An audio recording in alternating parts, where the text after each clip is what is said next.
Belum. Udah. Assalamualaikum warahmatullahi wabarakatuh. Waalaikumsalam. Di sini saya akan mempresentasikan hasil kelompok kami, yaitu tentang mineral dan air.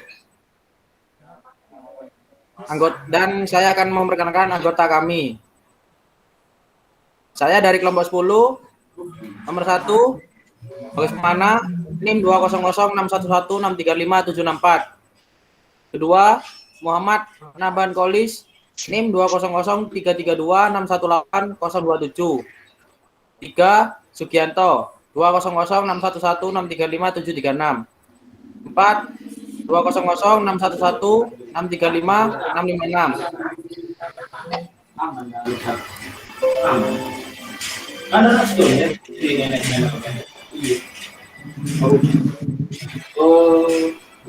Pertama, mineral.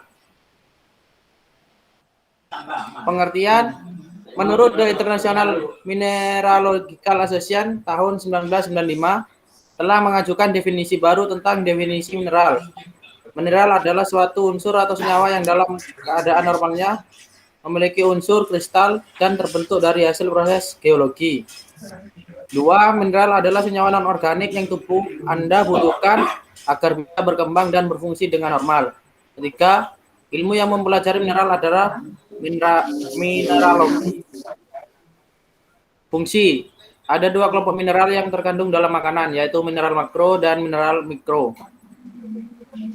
Fungsi mineral untuk tubuh dan ragam sumbernya: mineral adalah senyawa non-organik yang tubuh Anda butuhkan agar bisa berkembang dan berfungsi dengan normal.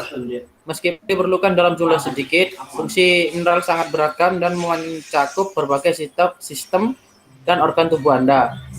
Fungsinya sebagai bahan bangun bagi kerangka, regulasi daya rangsang dan kontraksi otot, serta penerusan impuls saraf.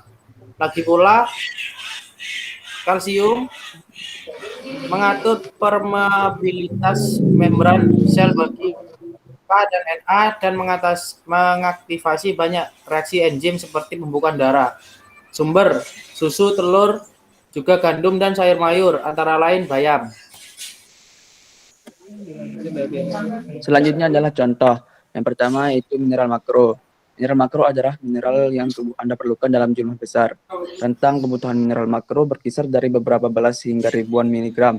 Contoh mineral dalam kelompok ini yaitu kalsium, fosfor, kalium, dan magnesium. Yang kedua adalah mineral mikro. Mineral mikro atau trace elements adalah mineral yang diperlukan dalam jumlah kecil, yakni kurang dari 100 mg. Beberapa mineral yang tergolong sebagai trace elements adalah yaitu zat besi, tembaga, zinc, mangan, dan yodium. Selanjutnya adalah air. Pengertian yaitu air adalah pelarut universal. Selanjutnya dilansir dari Harvard University, air merupakan molekul polar yang dapat berikatan dengan polar lain dengan sangat mudah. Air dapat berikatan dengan zat polar yang asimetris, masuk dalam ruang antar molekul dan memecahkan ikatannya, lalu melarutkan zat tersebut di dalamnya. Sifatnya sebagai pelarut universal membuat air dapat membantu penyerapan nutrisi yang dibutuhkan tubuh makhluk hidup. Selain itu, air juga membantu mengeluarkan limbah kotoran, keringat, dan racun dari tubuh. Juga melarutkan obat agar bisa diserap oleh tubuh yang sakit. Selanjutnya akan dilanjutkan oleh rekan saya. Fungsi air dilansir dari Harvard University, air mengisi sel dan menciptakan tekanan yang berlawanan dengan gaya eksternal, sehingga bentuk sel menjadi tetap. Sel dengan air cukup, struktur sel tetap tanpa terganggu gaya eksternal. Gaya kohesi air memberikan tegangan permukaan sehingga air terus-menerus naik dalam kapiler tumbuhan hingga ke bagian tertinggi pohon. Tanpa air, tumbuhan yang tinggi tidak akan bertahan hidup karena nutrisi dari tanah tidak bisa naik ke bagian atas pohon. Air juga dibutuhkan untuk proses fotosintesis tumbuhan. Jika tidak ada air, tumbuhan dapat mati dan terjadi kepunahan makhluk hidup.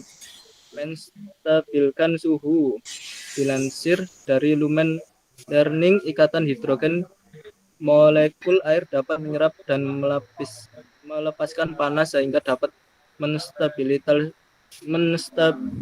suhu. Pada ekosistem yang dingin seperti kutub ataupun danau dengan suhu dingin, air akan membentuk struktur kaku, yaitu es, dan melindungi bagian bawahnya. Hanya air hanya air pada permukaan saja yang akan membeku, sedangkan air di dalamnya akan tetap cair. Ikan-ikan masih bisa hidup di dalamnya. Adapun fungsi biologis lainnya, air memiliki fungsi biologis dalam tubuh manusia dan hewan seperti membawa nutrisi dan oksigen ke seluruh tubuh, membantu pencernaan dengan membentuk air liur, berbagai macam kelenjar sekresi, dan mencegah sembelit.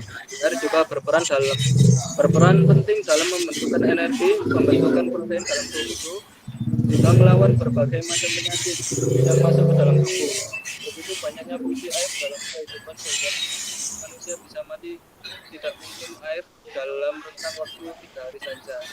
Contohnya air. Yang kedua, setiap makanan yang dikonsumsi akan melalui proses pencernaan makanan di dalam tubuh. Melalui proses ini, energi dan beragam jenis nutrisi penting akan dihasilkan sehingga tubuh dapat berfungsi dengan baik. Karena itu, kesehatan saluran cerna harus selalu dijaga. Selanjutnya akan diterangkan oleh Mas Yogi Said. Pencernaan, penyerapan mineral dan air. Mineral, zat makanan dapat digolongkan secara umum menjadi makronutrien dan mikronutrien. Makronutrien adalah zat makanan yang mengandung tinggi kalori dan berfungsi memenuhi kebutuhan kalori harian. Yang tergolong dalam makronutrien adalah karbohidrat, protein, dan lemak. Mikronutrien adalah zat makanan yang mengandung unsur renik yang berguna untuk menunjang aktivitas metabolik sel-sel tubuh. Yang termasuk dalam mikronutrien ialah vitamin dan mineral.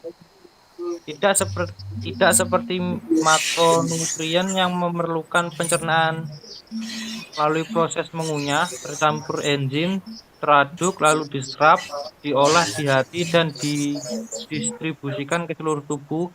Mikronutrien pada umumnya akan langsung diserap oleh usus. Pemecahan oleh enzim dari unsur utamanya mungkin diperlukan sebelumnya. Air.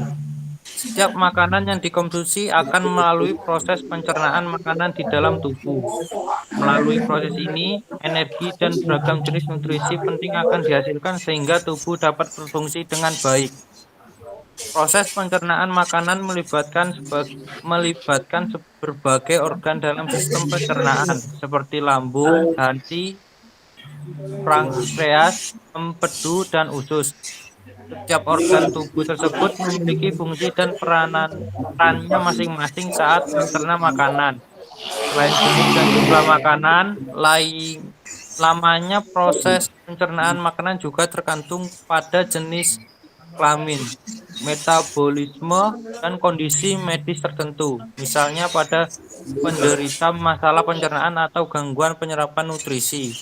Oleh karena itu, agar proses pencernaan berjalan lancar, Anda perlu minum air putih minimal 8 gelas per hari dan memperbanyak konsumsi makanan berserat seperti sayur dan buah-buahan. Sekian, terima kasih. Sekian presentasi dari kelompok kami. Kurang lebihnya kami mohon maaf. Wassalamualaikum warahmatullahi wabarakatuh. Waalaikumsalam warahmatullahi wabarakatuh. Record. Stop record, Mas.